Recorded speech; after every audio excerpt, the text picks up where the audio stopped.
You're dumping hundreds of thousands into billboards, TV, and radio. You're creating high name recognition and massive demand. But when that injured victim picks up their phone, they aren't calling you. Your potential clients are typing your name into Google, seeing your 4.4 rating, and calling the guy down the street with a 4.9. It turns out that you're spending a fortune to market your competitors. Top of funnel awareness is worthless if you can't capture the demand. To dominate Google Maps and local services ads, you need more than just good lawyering. You need a relentless, systemized review engine. This is Personal Injury Mastermind. I'm Chris Dreyer, founder and CEO of Rankings.io, the elite performance marketing agency for personal injury law firms. Today, we're tearing down the mechanics of online reputation, from how to get more reviews, the surprising importance of Yelp, and how to incentivize your staff for 5-star feedback without violating Google's terms. Let's get into it.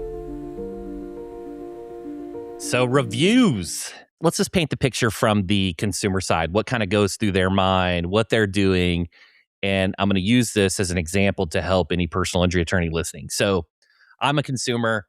I get in an auto accident. I'm probably in my car, right? I'm on my phone.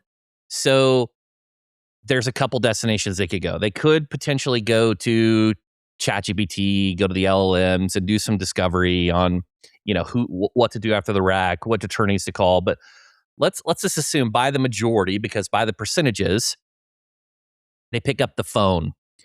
Here's the thing that a lot of PI attorneys don't realize is Apple Maps uses Yelp.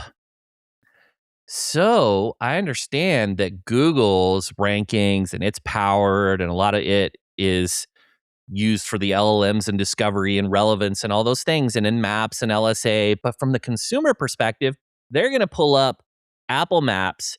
They're going to click on the firm. They're going to look at the reviews. So if you don't have a presence on Yelp, that's a big issue. That's going to dramatically impact your conversions. Maybe it's not as important from a rankings or discovery perspective as, say, Google Business Profile or Google Maps, but it significantly impacts your ability to convert. So that's number one. The other thing, too, is let's just say they go to Google. They use Google Maps, right? So those are the two they're going to use. They're going to use Apple Maps. They're using one of those two. They go to Google Maps. They're going to read the reviews. And what do we all do? We sort by the lowest rank.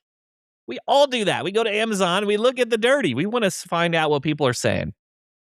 And there are some things that, like, what we're hoping to look for and find is a wacky consumer, a nut job, right?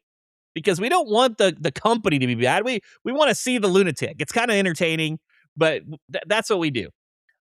However, if we see the response from the owner is not professional, it is a real situation, that's a problem. That can dramatically impact your ability to convert. Even if you're a 4.9 or 5, we all do it. We're all going to sort and see that like what happens if there's a bad experience, because we all know that we're talking to consumers and trying to get reviews, and the business owners have friends and family and leaving reviews. We're trying to find the raw and real. That's what's happening. So when it comes to reviews, I guess my key takeaway here is from a conversion standpoint, you need to be thinking about Yelp because of Apple Maps and Bing, and be thinking about Google Maps, Google Business Profiles, and you need to be thinking about how to respond to any negative reviews and try to keep your review rating as high as possible. We're often asked, like, how should you respond to the negative review? And I am more own it. Hey, we'll do better. You didn't have the best experience. We should do better. Here's what we're going to do to make things right for you. Because I always think of when you reply to the negative review, not only does the individual that left the review get a notification, and you got to think about your response, and sometimes will that trigger them to be even super crazy, right? But it's for everyone else reading it. That's what matters. I think it's own it, be professional, talk about what we can do better. Don't fall on the sword. Don't try to use humor. Don't make excuses. Nobody likes excuses. Like, people like to see accountability. So that's what I would do. I would lead with radical candor, professionalism, and that's how I would reply to negative reviews. One of the biggest things that you need to take into consideration if you're a personal injury law firm is the type of firm you are and how the implications of that structure and how it affects your marketing. Let me explain. If you are a primarily a pre-litigation firm, which means that you have a lot of case managers. Maybe you got a few pre-lit paralegals, but maybe you're pretty lean. You have a lot of case managers, maybe some pre-lit attorneys, and your case selection criteria is minor injury, soft tissue, and you're doing volume. You're going to have a ton of opportunities to get reviews because you keep a lot of clients. However, if you're a firm that is more a litigation boutique, maybe you're more niche, or maybe you're looking for cases that have broken bones or surgery, or they're not going to Cairo, they're going to the doctor, right? If you have a higher case selection criteria, you just don't have as many opportunities for reviews. So that's going to significantly impact your ability to market. That's why the biggest firms, when you look at how they're set up, they do pre-lit and they do lit. So there's a reason they do it from a marketing perspective because they have more opportunity for reuse. And let me expand. When it comes to ranking in maps and LSA, it's by relevance, distance, and prominence for maps. Prominence, under the definition of prominence, it's your review rating and quantity. So the quality of your rating and quantity. Local services ads is region response reviews. Reviews is under there as a category. And here's the thing. We have multiple studies that we've seen. It is not a scenario of just batching reviews. Say the top person in your market has 500 reviews and you're at 450 and you're like, okay, well, I'm going to go get 80 reviews and then stop. Okay? That's not natural. What Google's looking for, they're looking for consistency, a consistent cadence of trust. In fact, if you went and bashed all the reviews, there's a high percentage chance that many of those would filter out and wouldn't even stick. So they want to see consistency. So I guess where I'm going with this is the question was asked, should I focus on quantity or quality? It really depends. If you're a B2C marketing firm and you're marketing to the consumer and you want to use local services ads and maps, it's going to be really difficult if your case selection criteria is too high. But if you're a litigation firm, maybe you're a B2B, maybe you're getting your cases through referrals and peer speaking engagements and belly-to-belly marketing. So really take that in consideration. But ultimately, if you're thinking about local service ads and maps, you need quantity and quality and consistency. Let's talk about benchmarks. Let's talk about how would I review how I'm doing versus my competitors, and I wanted to get a gauge in this area. So the first thing is 4.8 is a minimum. That's table stakes. If you don't have at least a 4.8 rating, you're in trouble. Think about this. I use this example all the time. If you go on vacation and you type best restaurants near me, do you expect to see a 4.1? No. You expect to see the high rated restaurants. The same. Do you think a consumer's not going to use superlatives? They're going to say, who's the best car accident lawyer? Who's the best personal injury lawyer near me? They're going to use superlatives. Absolutely. So in order to rank for the superlatives, you need to have a high rating. That means a minimum 4.8. I would go a step further. If I wouldn't be happy with a 4.8. I would want at least a 4.9 or higher. We worked with one of the biggest firms in the country, built up their domain rating, completely audited all their content, fixed their technical SEO. Their review rating was shit. They had a 4.4 rating, and I'm not going to say the number of reviews, but let's just say in the thousands. And it's okay, you're not going to rank in maps. It just is what it is. You're not going to have the opportunity to rank in local services ads. It is what it is. So the next part of this, if you're trying to audit yourself versus your competitors, is you need to look at their cadence. How many reviews are they acquiring per week? Don't look at the total number. Look at the cadence, the consistency. Are they getting one review per week? You need to be 2. Are they getting 4 per week? You need to be 6. You need to be getting more reviews than them on a consistent weekly cadence. Don't worry about the total number. That'll come later. And really, Google likes the consistency, the speed.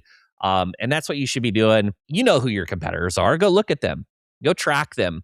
I have some of our top clients in their report. They actually get their competitors' reviews, what their total is every single week. It'll show +4, +3, and they just want to make sure that they're outpacing them. Let's talk about processes that you can implement for your injury firm and how to acquire these consistently over time. I'm going to just brain dump a lot of stuff that comes to mind. There are points of what I would say delight that you need to try to identify at your firm, and every firm is going to be a little different. One point of delight is orientation. It's my favorite time to ask for review, where you're setting expectations of what's going to happen in the case. Every case is a little different, but you can estimate, you can give them an idea of what's going to happen and how they're going to be communicated with. It's also going to prevent a lot of future calls, right? So if you set expectations, you can help them out. You can be a resource.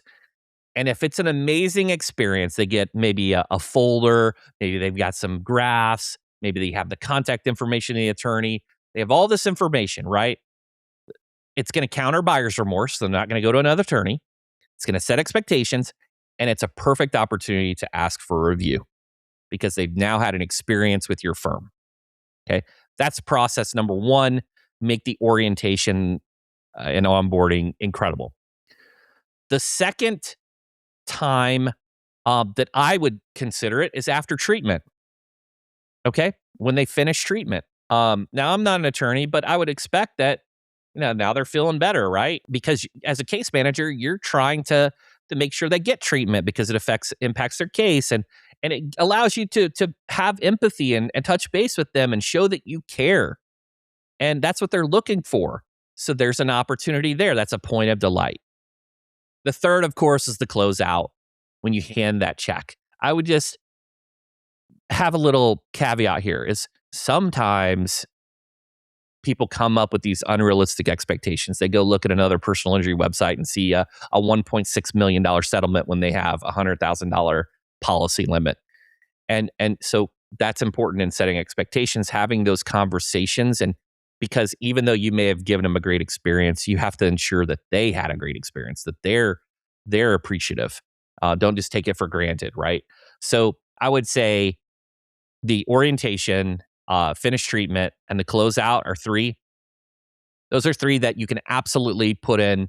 You can even use automation for those. A lot of the CRMs can kick out these documents, and there's a lot of tactics there. The next thing that I would look at as just a trigger is anytime an individual says thank you, it's an opportunity for review. That's a process, that's training. Let's just talk about incentives. Incentives drive behavior. They make it top of mind. If you pay $100 per review to your employee to incentivize the behavior, not to pay for the review. Let's make that clear because paying for reviews is against Google guidelines. If you incentivize the behavior and you give your case managers this little bonus, you give your intake staff, you give your attorneys this, I promise you'll get more reviews. Let's take that a step further. If you only talk about it once, it's in one ear, out the other. People have to be told multiple times to understand its importance. So things like if you have Slack, anytime a review is obtained, you can have a channel that posts the review. People like to feel good about the work that they're doing. They like to see the review, right?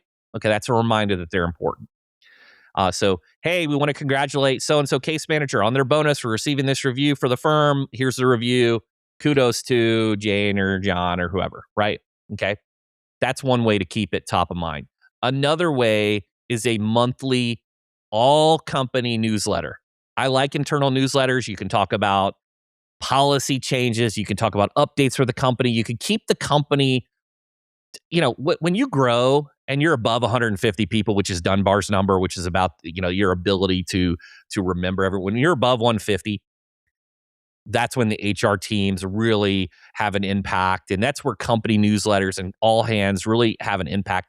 So do a newsletter that every single month shows how many reviews you started, how many you ended up with, who got bonuses, and show like what we're up against as the competitors. Make it a challenge, gamify it. Okay, there's another thing too, and incentives drive behavior. If you are trying to hit a target, like maybe you're really trying to hit 1,000 reviews, and that's a big milestone, right? 1,000 reviews, that's awesome, right? Not very many people get to that. Maybe, hey, when we get to 1,000 reviews as a company, we're going to shut down on a Thursday. We're all going to this restaurant. We're going to celebrate. Dinner's on us. That's what we're doing. right? So everyone's like, oh, we got to get this 1,000 reviews. Not only do we get our incentive, but hey, we get the day off. We get to go eat. We get dinner on the boss, right? Like those are some things you could do. That's okay. So that's process. That's incentives. Let me go a step further. Now you got tech. A lot of tech out there. A lot of software. Even your CRMs are starting to do this. You've got even the relationship management tools like Hona has some of these case status. Those tools have this built in. But if you want dedicated reviews oriented tools, you look at Birdeye, look at GatherUp, look at Podium, and what they'll do is they'll send text and email review requests. And it's just a way to automate it. You can use tech to help facilitate this. It'll send the link to the individuals right to their phone. Text has the highest chance of converting. Also, when you're talking to someone and they say that they're willing to leave a review, don't say, "Oh, look for the email that I'm going to send you." No, hey, Jane, I just sent you a text. There's the link. Do you mind leaving a review? I'll stay on the line with you. If you have any questions, let me know. Like, get it while they're on the phone. Like, don't try to catch the fish again, throw the fish out in the water and try to catch it again. Like, do it on the phone. Those are all the things you can do. Now, what's changed? In the past, you may have heard me talk on this podcast because it is a psychological trigger. It does work to have them leave a review for the individual. That's actually against Google's guidelines now. It's so wacky. I don't know why they would do that, but you can't say, hey, I worked with John Smith and blah, blah, blah. You got to leave it just for the entity, just for the firm now, or you have the chance of your review being buried, being filtered. So I would encourage you to always look at Google's guidelines because they're constantly changing. But those are some tactics to help you get reviews today. All this that I just talked about may seem overwhelming for you don't have a ton of resources. Maybe it's just you. Maybe you're the solo practitioner. Like, what's the first thing that you should do? The first thing that I would say is use your existing sphere of influence. Your friends, family, past clients, go to them first to get reviews. Don't think about implementing some crazy process or incentive program. Go to the people that you've already developed trust and have this past relationship. Send them a text. Really easy peasy. You don't have to use some advanced software. That's the thing that you can do. Now, if you're a little bit more seasoned and have the resources, I would say the first thing, and you have the capital, create an incentive program. Incentives drive behaviors. I promise you, your employees are going to like it. And for $100, is a review worth $100? It absolutely is, if it's a 5-star. That's it for today, guys. Remember, hope is not a marketing strategy. You can't cross your fingers and wait for happy clients to leave a 5-star review. You need to build a relentless system into your firm's DNA. Tie capturing those reviews to incentives. Make it part of your culture and focus on getting more reviews than your competitors every week. If you're ready to dominate your market and you want an elite performance marketing agency in your corner, head on over to rankings.io. We help personal injury law firms command the search results and sign more high-value cases. Find out how we can help you dominate your market at rankings.io. I'm Chris Dreyer, and this has been Personal Injury Mastermind. Catch you next time.